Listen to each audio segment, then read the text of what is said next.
So hello guys, welcome on my YouTube channel Commerce Night. My name is Vipin and we have started with the very first chapter of Business Studies, Fundamental and Evolution of Business. और हमने अभी तक बात कर ली थी previous video में कि human activities कितने टाइप की होती हैं।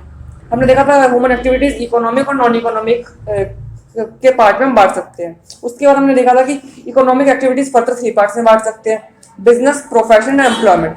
और हमने प्रीवियस वीडियो में डिस्कस किए थे what are the features of business. और जब फीचर्स ऑफ बिजनेस की हमने बात करी थी उसके बाद जो फीचर्स ऑफ बिजनेस थे हमने 7 फीचर्स देखे थे। 7 फीचर्स के बाद जो हम डिस्कस करने वाले हैं वो डिस्कस करने वाले हैं ऑब्जेक्टिव्स ऑफ बिजनेस। तो शुरू करते हैं आज की क्लास। आज की वीडियो लेक्चर हम डिस्कस करने वाले हैं ऑब्जेक्टिव्स ऑफ बिजनेस के बारे में। सबसे पहले तो आपको पता है बिजनेस का ऑब्जेक्टिव होता क्या है, ऑब्जेक्टिव ऑफ बिजनेस का मतलब क्या है। सबसे पहले तो ऑब्जेक्टिव ऑफ बिजनेस का मतलब पर्पस जिसके लिए बिजनेस को स्टैब्लिश किया जा रहा है, अगर जिस चीज के लिए बिजनेस को करते हैं। और बेसिकली हम इसको 3 पार्ट्स में बांट सकते हैं ऑब्जेक्टिव्स ऑफ बिजनेस को। पहला आपका इकोनॉमिक, दूसरा आपका सोशल और तीसरा आपका personal objectives. One by one हम इनको डिस्कस करेंगे। सबसे पहले हम डिस्कस करने वाले हैं इकोनॉमिक ऑब्जेक्टिव। सबसे पहले आपको पता होना चाहिए इकोनॉमिक ऑब्जेक्टिव का मतलब क्या होता है। तो इकोनॉमिक ऑब्जेक्टिव का मतलब होता है बिजनेस क्योंकि इकोनॉमिक एक्टिविटी है तो इसका मेन पर्पस है वो है इकोनॉमिक रिजल्ट शो करना। और इकोनॉमिक जो ऑब्जेक्टिव है उसको हम फर्दर 3 पार्ट्स में बांट सकते हैं। या आप यूं कह सकते हैं कि बिजनेस के 3 मेजर इकोनॉमिक ऑब्जेक्टिव होते हैं। सबसे पहला होता है आपका अर्निंग प्रॉफिट। अब अर्निंग प्रॉफिट का मतलब क्या है? प्रॉफिट का मतलब होता है axis of income over expenditure, और ये बिजनेस का सबसे इंपॉर्टेंट ऑब्जेक्टिव होता है। और बिजनेस कभी भी सरवाइव नहीं कर सकता। अब business can not service without earning profit, मतलब बिजनेस अपनी सर्विसेज प्रोवाइड नहीं कर सकता बिना प्रॉफिट अर्न किए। और उसको सर्वाइवल के लिए भी प्रॉफिट चाहिए होता है। और उसकी ग्रोथ और एक्सपेंशन के जो प्लान्स हैं, आपका बिजनेस ग्रो और एक्सपेंड कब करेगा? जब आप प्रॉफिट अर्न करेंगे। इनकेस अगर आपका बिजनेस लॉस ही लॉस करता जा रहा है तो डेफिनेटली एक पॉइंट ऑफ टाइम पे आकर अपना बिजनेस बंद कर देंगे। ग्रोथ और एक्सपेंशन की तो बात ही खत्म हो गई। ग्रोथ और एक्सपेंशन तभी होगा बिजनेस का जब आपका बिजनेस कंटिन्यूसली प्रॉफिट बनाएगा। और फर्स्ट ऑब्जेक्टिव से ही लगभग रिलेटेड है हमारा सेकंड ऑब्जेक्टिव भी, सर्वाइवल। सो ये भी एक बेसिक ऑब्जेक्टिव है किसी भी बिजनेस का। और मैनेजमेंट को मेक श्योर करना पड़ता है कि बिजनेस जो है, बिजनेस के सर्वाइवल के लिए मैनेजमेंट को मेक श्योर करना पड़ता है कि बिजनेस सर्वाइव करे लॉन्ग रन में। और इसके लिए उसे क्या करना पड़ता है कि भाई कम से कम आपको उतना प्रॉफिट अर्न करना है या फिर उतना रेवेन्यू अर्न करना है कि कॉस्ट कवर कर सको। क्योंकि रेवेन्यू का मतलब क्या होता है? रेवेन्यू का सिंपल सा मतलब होता है आपकी मतलब आपने कितना कमाया, इनकम में से एक्सपेंडिचर माइनस कर देते हैं। और जब ये दोनों चीजें इक्वल हो जाती हैं, इनकम और एक्सपेंडिचर दोनों आपकी इक्वल हो जाती हैं, तब भी आप एक पल के लिए सोच सकते हैं कि बिजनेस कंटिन्यू किया जा सकता है। बट अगर आपकी एक्सपेंडिचर ज्यादा हो जाए इनकम से, तब आप कहते हैं बिजनेस बंद करना पड़ेगा, क्योंकि अब आपको लॉस होना शुरू हो जाता है। तो समझ गए होंगे सर्वाइवल के लिए क्या जरूरी है। सर्वाइवल के लिए प्रॉफिट तो अलग बात है, पर आपको इस पॉइंट पे भी अगर होते हो आप जहां पे आपकी इनकम एक्सपेंडिचर के इक्वल है, तो वहां पे भी आपका बिजनेस सर्वाइव कर जाता है। बट अल्टीमेटली प्रॉफिट भी आपको अर्न करना पड़ेगा ताकि आपका बिजनेस ग्रो और एक्सपेंड करे। अब वही है बिजनेस का थर्ड ऑब्जेक्टिव, वो है आपका ग्रोथ।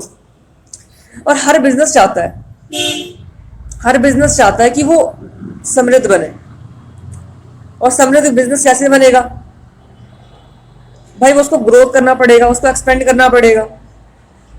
और ग्रोथ आप किस टर्म में मेजर करते हैं? पहला तो आपकी सेल्स बढ़े, दूसरा आपका जैसे कि आप पहले एक प्रोडक्ट में डील कर रहे थे, अब आप 2 प्रोडक्ट्स में डील कर रहे हैं, प्रोडक्ट्स बढ़ जाए, आपके एम्प्लॉयज बढ़ जाए, तो ये सारी चीजें इंडिकेट करती है कि आपका बिजनेस जो है वो ग्रो कर रहा है।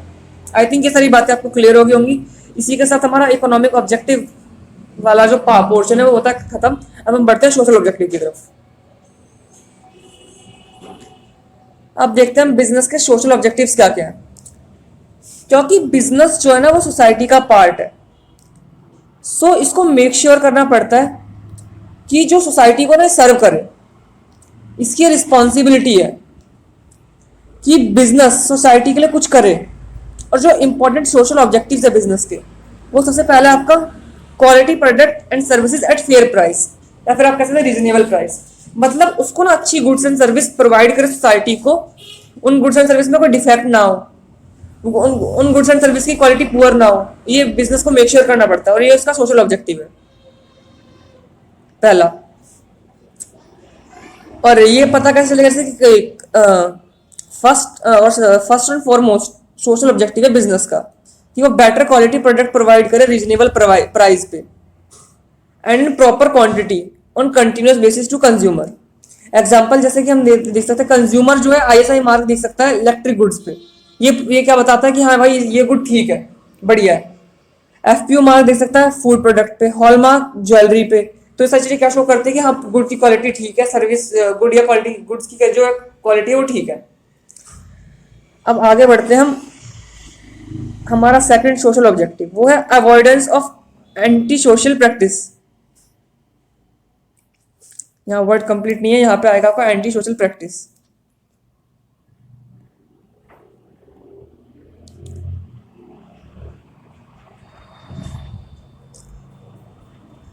हाँ, तो हमारा सेकंड ऑब्जेक्टिव है avoidance of anti social practice. अब avoidance of anti social practice का मतलब क्या है कि मतलब ऐसी कोई गलत काम में बिजनेस ना इन्वॉल्व हो। Social and unfair trade practices, anti social practices जैसे कि इंक्लूड करती हैं होर्डिंग, ब्लैक मार्केटिंग, एडल्ट्रेशन। इन सारी चीज़ों में बिजनेस इन्वॉल्व ना हो। वो फॉल्स क्लेम्स ना करे एडवर्टाइजमेंट के अंदर, जैसे कि कई सारे एडवर्टाइजमेंट में फॉल्स क्लेम कराता है कि आप ये लगाओगे तो आपकी स्किन बहुत ग्लो करेगी, और ऐसी कई सारी चीज़ें कही जाती हैं जो कि सही नहीं होती हैं, जो मिसलीडिंग होती हैं और एक्सप्लॉइट करती है और एक्सप्लॉइट पीपल। जैसे कि एग्जाम्पल है is an example of unfair trade practices. ये सारी चीज़ें जो है अनफेयर ट्रेड प्रैक्टिसेस का एग्जाम्पल है आपकी। और बिजनेस ऐसी प्रैक्टिसेस में इंडल्ज ना हो, ये बिजनेस को मेक श्योर करना पड़ता है। और थर्ड जो सोशल ऑब्जेक्टिव है वो है जनरेशन ऑफ एम्प्लॉयमेंट।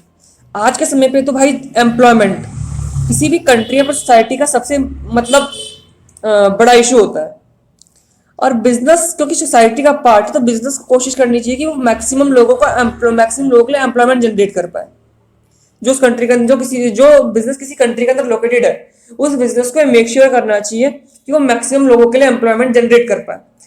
और खास उसे ध्यान रखना चाहिए किनका, हैंडीकेप और डिसेबल्ड पीपल का।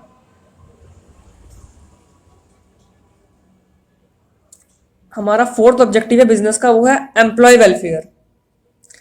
अब एम्प्लॉय वेलफेयर का मतलब क्या है? एम्प्लॉय वेलफेयर का मतलब है एम्प्लॉय को अच्छे खासे अपना सर्विसेज आपको देनी है। ऐसा नहीं कि एम्प्लॉय के साथ आप गलत व्यवहार करें, उसको जो उसको सर्विसेज दी उसके लिए उसे सही वेजेस या सैलरी ना दें, उसको पुअर वर्किंग कंडीशन दें, ऐसा ना करें आप। उनको कोई फैसिलिटीज, जैसे हाउसिंग की फैसिलिटीज नहीं दे रहे आप, उनको मेडिकल फैसिलिटीज नहीं दे रहे। ऐसी कई सारी फैसिलिटीज जो बिजनेस को एम्प्लॉय को देनी चाहिए, जो मतलब सोशली इंपॉर्टेंट है एम्प्लॉय के लिए, उसकी फिजिकल और मेंटल हेल्थ के लिए बहुत इंपॉर्टेंट है, वो सारी बिजनेस को देनी चाहिए। तो एक बार हम देख लेते हैं हमने क्या लिख रखा है कि एम्प्लॉय जो है वो बहुत वैल्यूएबल असेट होता है किसी भी ऑर्गेनाइजेशन का, किसी भी ऑर्गेनाइजेशन का बहुत इंपॉर्टेंट असेट होता है।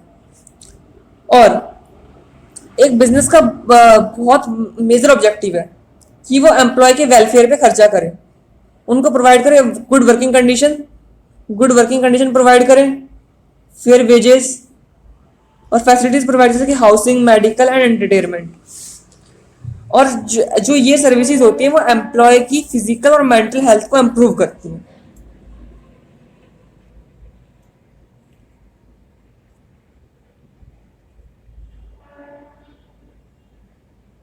सो अब मूव करते हैं हमारे फिफ्थ ऑब्जेक्टिव की तरफ। और जो हमारा फिफ्थ ऑब्जेक्टिव है बिजनेस का वो है आपका कम्युनिटी सर्विसेज। कम्युनिटी सर्विसेज, तो जो कम्युनिटी सर्विसेज का मतलब क्या है, जैसे कि बिजनेस किसी लोकेशन पर लोकेटेड है तो डेफिनेटली अगर इनकेस वो अच्छा खासा प्रॉफिट अर्न कर रहा है तो वो कई सारी जैसे कि library, dispensary, educational institution etcetera में कंट्रीब्यूट कर सकता है और सोसाइटी के डेवलपमेंट में कंट्रीब्यूट कर सकता है इस तरीके से। आई थिंक ये समझ आ गया होगा आपको। और इसी के साथ हमारे सोशल ऑब्जेक्टिव्स भी खत्म होते हैं। अब हम मूव कर सो अब देखते हैं हमारे पर्सनल ऑब्जेक्टिव्स क्या होते हैं। पर्सनल ऑब्जेक्टिव का मतलब क्या है। सबसे पहले तो पर्सनल ऑब्जेक्टिव जो आपके मोर और लेस एम्प्लॉय वेलफेयर से रिलेटेड है।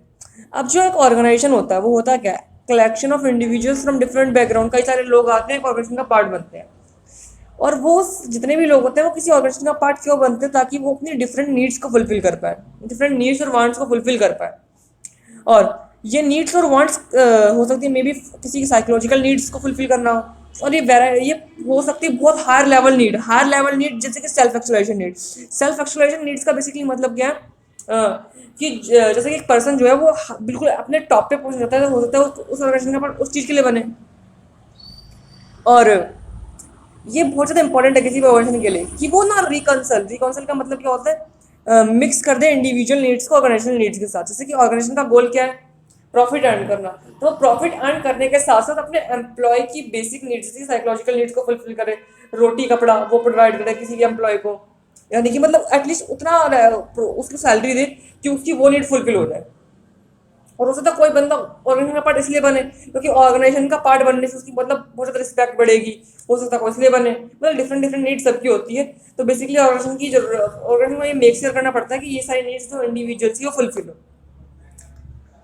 सो आई थिंक आपको ये सारे जितने भी ऑब्जेक्टिव्स जो मैंने एक्सप्लेन किए बिजनेस के वो समझ आ गए होंगे। In case if you have any doubt you can ask in comment box, and I hope you have liked this video, so please do like, share and subscribe my channel, and thank you for watching this video.